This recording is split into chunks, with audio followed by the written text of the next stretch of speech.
Jenny, and I'm the founder of Macrum. Macrum is Make a Change Renovating Minds.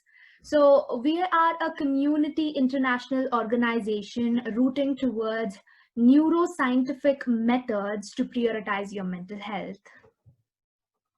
Hi, I'm Ella. I'm the founder of Care to Be Better. So Care to Be Better is focused on caring to be a better person, firstly for yourself, for others, so other people and other animals, and then also the planet.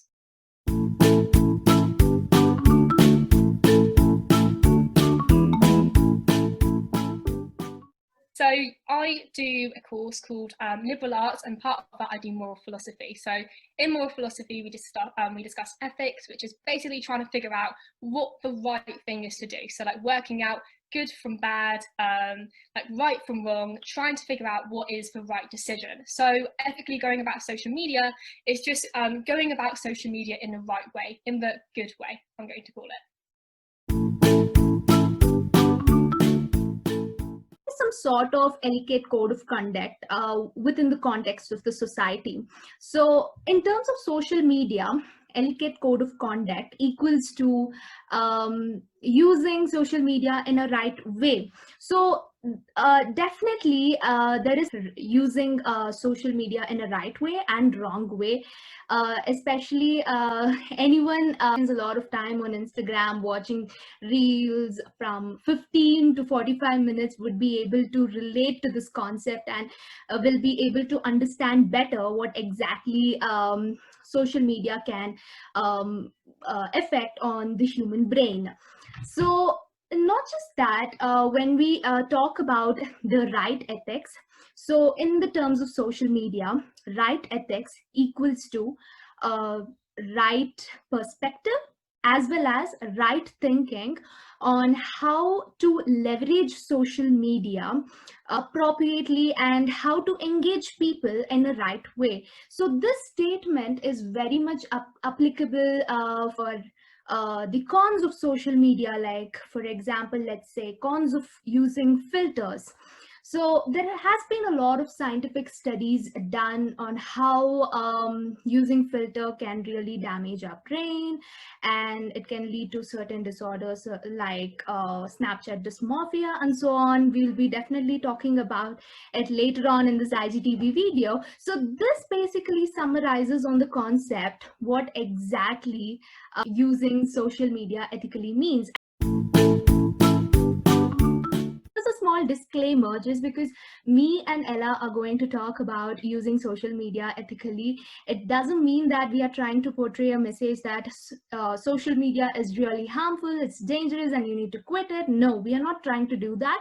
In fact, we are trying to provide mindful techniques and mindful methods to practice on how and when you can consume the social media.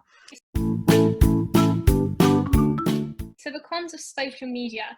I think when we go on social media, we forget to see that we are going on there and we are seeing other people's highlights in their life. I mean, it's literally called highlights. It's a highlighted section. And we go on there, we might be feeling slightly low in the evening. You know, we all get tired. We all go on late at night, maybe around 9 o'clock. We're scrolling through these people's feeds, and slowly and surely we start to look at ourselves, start to compare ourselves, start to criticize ourselves, and then start to complain. I'm going to call that the three C's: comparison, criticizing, and complaining. And obviously this leads to a lot of negativity, a lot of self-hate, and yeah, altogether just feeling very negative, and it's just not good for our mental health.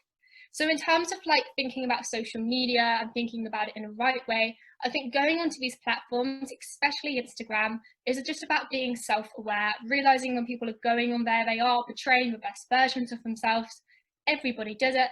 Even the little the snippets which I put on like their stories is the best parts of their day.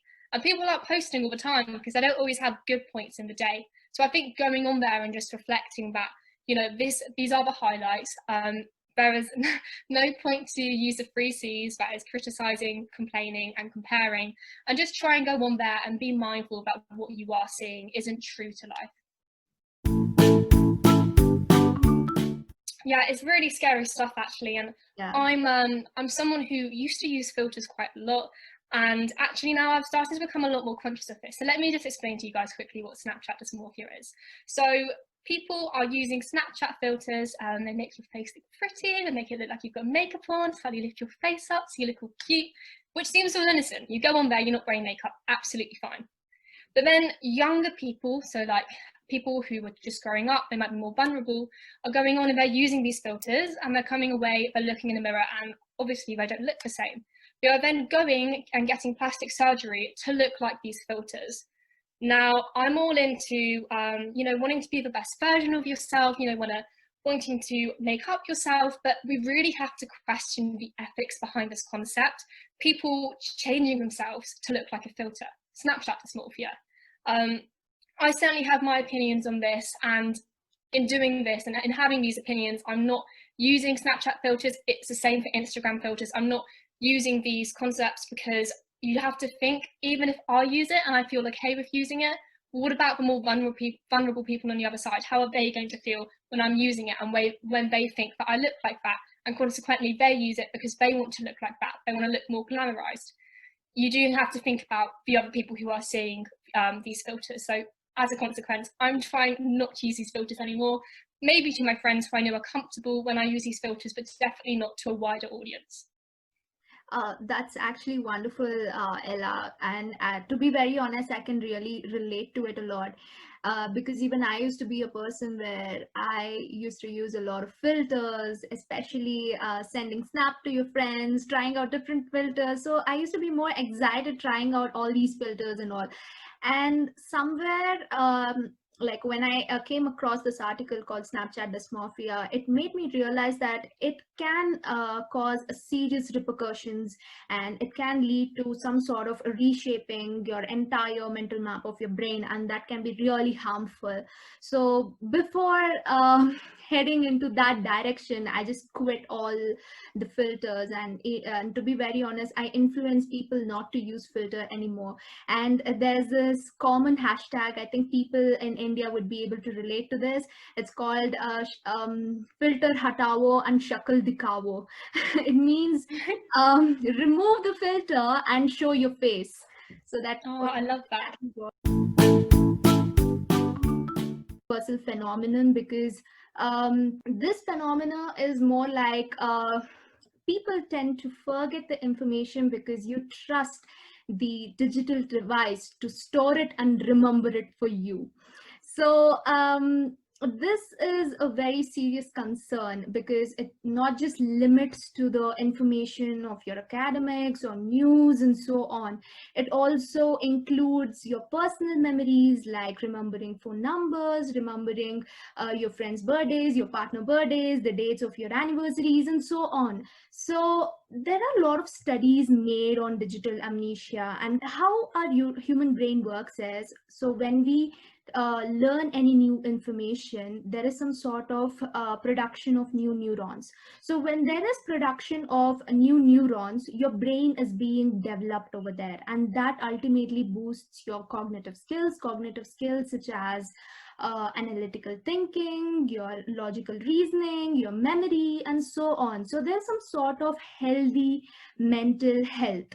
So now what happens when we start depending more on the digital devices is we tend to do a lot of constant Googling and of finding our answers. So we tend to forget the information, and therefore here there is no proper usage of your memory, and that can lead to the stagnant development of your brain. So there is no longer production of new neurons. So this is a major concern. And to be very honest, so nowadays actually students, their learning process is more like retrieval of information rather than learning something new, because they are constantly googling the answers. So this is a major concern, because there won't be enough of production of new neurons, and it can lead to the stagnant development of your brain. So this is the overall effect that it can cause on your mental health.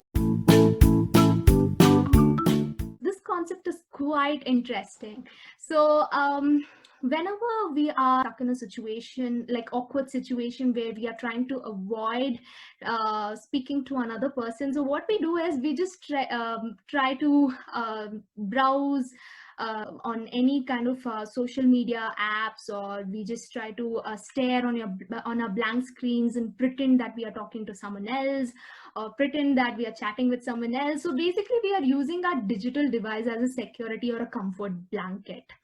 And while using this digital device as a security or a comfort blanket, we are trying to avoid the entire conversation uh, or like with the other person. So this practice may seem temporary, but actually it has a long-term impact on your mental health as well, because your brain starts to reshape in such a way that like even in your life, you try to dodge away all your problems and challenges, and this can lead to havoc not just in your workspace, but also in your personal relationship, in your social interactions, in your social relationships, and so on. So this is a very serious concern. The security blanket can be quite comforting, but it can have a lot of repercussions. So I think it goes back to what I said before about being self-aware, which is really hard going onto these sites, because you're going on, and as I said, you are looking, you are comparing, and you really struggle to get off them. And I'm not sure if people know, but the people who created these sites are people who designed gambling websites. So you go on there, it's a whole vibration, the bright lights. It's basically just like positive reinforcement as you're going down, and it's giving you so many options. And I would definitely recommend watching The Social Dilemma. I think that's what it's called if you haven't watched it. And I found that really, really interesting. So being self-aware when you're going onto these apps and realizing they are producing information which wants to keep you on there.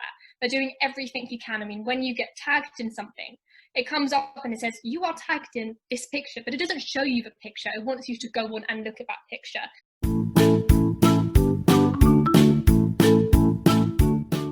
Now, I know a really good app called Forest, which basically tracks how long you have been off your phone. It's like a little tree which is growing, and when it grows, you can then go back on your phone. I mean, I use that for revising, but it can be a really, really good thing to use.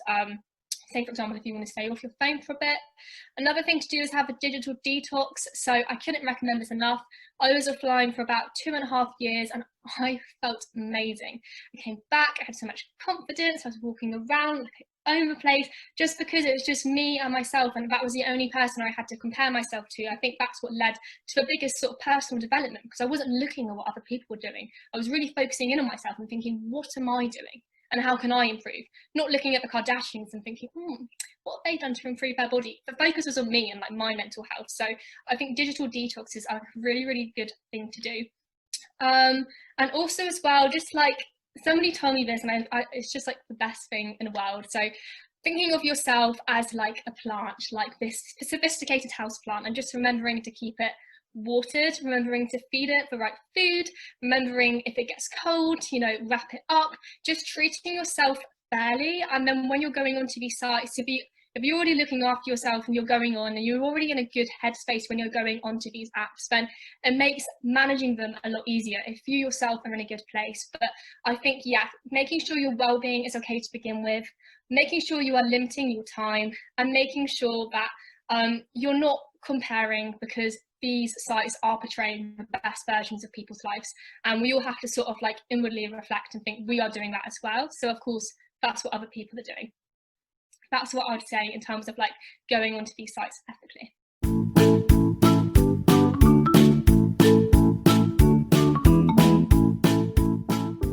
One is the authenticity, and the second is transparency.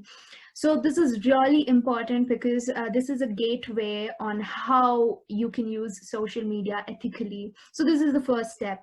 So speaking about authenticity, so the first thing is, while you're creating a profile, make sure your name is not fake and is real. All your personal data should be real as possible, because people will respond to you positively only when you are sincere.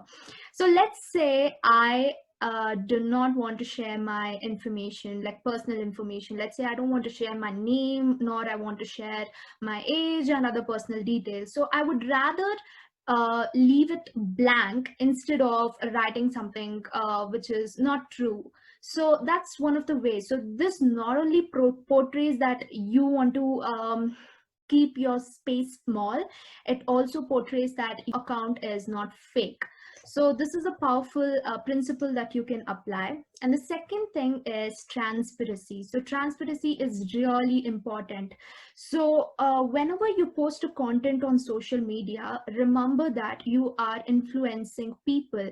It can be just 5 followers to 500 followers to 5k followers and to 5 million followers. So having agenda behind posting any sort of content will count against you, and therefore you need to make sure that your content is not very blunt, it's very accurate and has a legit information. So social media is a wonderful place where you can put forth your points in a very effective way. So make sure you follow these two principles and use it ethically.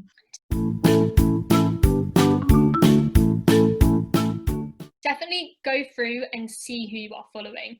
I mean, as I said, I came off social media for about 2 years, and then I went back onto my account and I saw the people I was following, and I was like, why am I following these people? Like, I was 15, 16, just developing into a woman, and I was following all these skinny models who have personal trainers and dietitians, and obviously by doing it in the right way. And I was thinking, right, I want to look like them. And it's so unhealthy when you're just scrolling down about all you're consuming each day. I mean, I do believe you are what you consume and what you surround yourself with. So I think going through and having a bit of a spring clean, as it were, like going through and checking who you're following, and actually a really good way to see the sort of content which you're looking at on social media is just going on your explore page. Click on your explore page. Who are you seeing? If it's not really what you want to see and not really like what is fulfilling you and making you a more positive and happy person, really have a think about what you're viewing on social media. That explore page will tell you pretty well what you are viewing. That's just another side comment about how to use it ethically. Let's say your social media is overrun by the posts or images that makes you feel uncomfortable, then you need to just pause for a second and introspect yourself whether it's really necessary to follow them or not.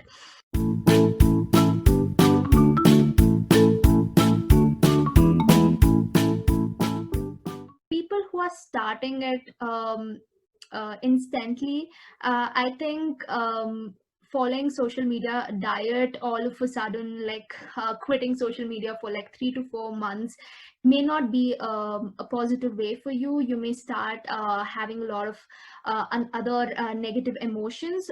So what you can do is maybe you can do it very slowly. Instead of occasionally quitting social media and deactivating your social media, you can start with mindful practice on how to use social media. So there are like 5 ways. The first thing is you can designate 2 social media check-in per day. So let's say 10 a.m. where you can post your content and then don't use it after that, and then you can check in around 6 a.m. where you can see how many people liked it, how many people messaged you, you can text back and so on. So like strictly limit yourself to just 2 social media check-ins. And the second thing is dinner table. So basically never have your mobile phones while you're having dinner. So that should be a very strict rule to be followed, because it's quite rude whenever you're eating right in front of the person and then you're just like scrolling on your screens of your mobile phones. It's not, it's quite disrespectful. So just follow that very strictly. And the third thing is stop posting on your real time. So this can be a very powerful technique for all the bloggers out there. So if you're a blogger and you need to keep updating your stories, maybe what you can do is just click the pictures and then store it, and then have take a time, let's say like 5 to 6 per day, and then you can post all those pictures, like post all the captions and all of that. So this would be a better approach instead of posting it in the real time. And the fourth thing is planned trip without Wi-Fi. So the thing that you mentioned about, like, you took 2 years off and then you never used social media in the entire duration. So that's really a powerful way where you can connect with the nature, you can connect with all the physical activities. So it ultimately empowers you as a person. Not do it in the morning, and to not do it like just before you go to bed, because you wake up in the morning and you should be waking up naturally. You should be waking up to natural light, let a bit of air in, a really natural process, because you want to be starting your day in the positives. As you go through the day, you start to feel a lot more negative. Now, if you wake up in the morning and the first thing you do is you go on your phone, immediately bright light, but that light isn't meant to be exposed to us in the morning, that blue light, it sets off our stress hormone, and it's literally like we've just opened the door to loads of people running into our bedroom and just shouting their opinions at us. Like, we wouldn't want that in real life, but that's what we do online. We wake up, and as soon as we wake up, it's just we're hearing everybody's opinions all at once, and we should be having a really nice and natural wake up. And then finally, when you're doing it at the end of the day, it's meant to be an unwind period. You're meant to be getting ready for bed. Again, you're taking all of these opinions with you to bed, and it's setting off a stress hormone, make you feel a lot more anxious. And then that period when you should be resting and sleeping gets disturbed. So I think when you are checking your mobile device, think about sort of mid-morning and then, you know, late afternoon, evening. So it really does give you time to wake up properly and wind down properly as well.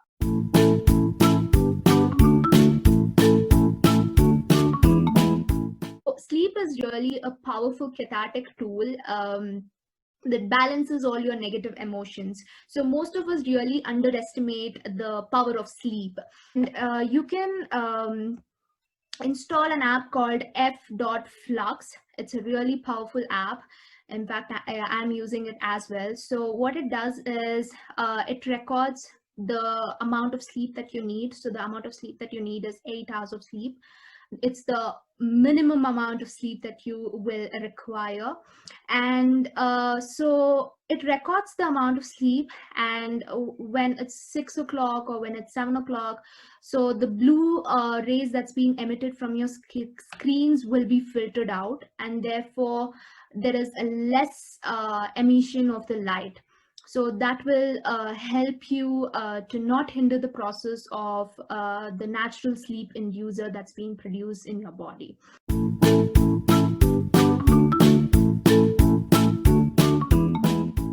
General, if we're thinking about mindfulness and social media, so practicing mindfulness is so important because mindfulness helps you come back to the present moment. So when you start scrolling and when you start to think a negative thought about a subject, maybe you see someone and you're like, oh, they have so many friends, and when you start questioning your friends, and then you start questioning whether or not you have a lot of friends, and it's just this massive negative spiral. When you're mindful, you realize that you're about to go on like this negative journey, and then you can bring yourself back to the present. So I think practicing mindfulness is a really good technique when we go into social media, because when we do realize we're starting to think negative thoughts, we can bring ourselves back to the present. And maybe when we realize, you know, I'm thinking a bit negatively at the moment, turn the phone off and then move on, because we've become aware that actually we don't feel good and it's not a good time to use social media.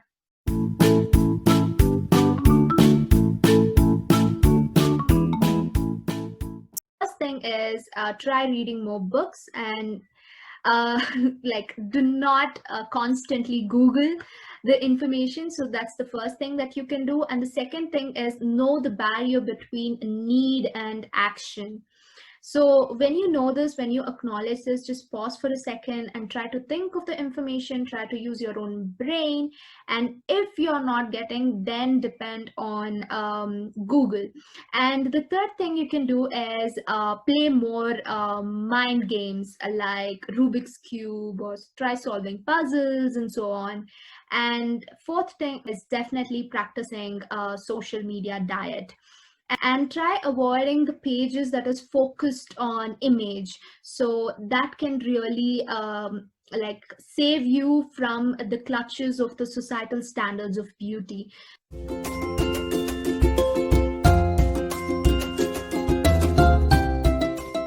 Yeah, I'd just like to say that going on and using social media ethically is a completely new way to use social media. It can be such an amazing app, and it can connect lots of people, lots of like-minded people, which is exactly how we met. Like it can be used to do so much good, and also creating sites which you have a passion about. That's really, really empowering. So I'm not coming on here and saying that social media isn't ethical. It's just about how you as an individual can use it ethically. So I hope that helps, and I hope people have a better understanding of ethics. Ethics is so powerful and can lead us to make the right decisions in life when we sort of come back and reflect and then move forward. So using social media in an ethical way is so, so important. So I really hope this video helps. Thank you so much. It's really important to acknowledge the facts, the cons and the pros that the social media can do. And you shouldn't just be an ivory tower. Maybe just share the knowledge and try to acknowledge what it can do to your lifestyle. And just do not renegade the process of using social media ethically. So hashtag rethink social media. Okay, bye guys. Technologies are constantly evolving and thus carry an immense risk of ethical concerns in its usage. It's very important to understand the cons and pros of digital media and acknowledge its disadvantages to bring in a healthy solution. Mental well-being can be boosted with the proper use of the digital apps. It's time for the healthy mind and digital media to co-live happily.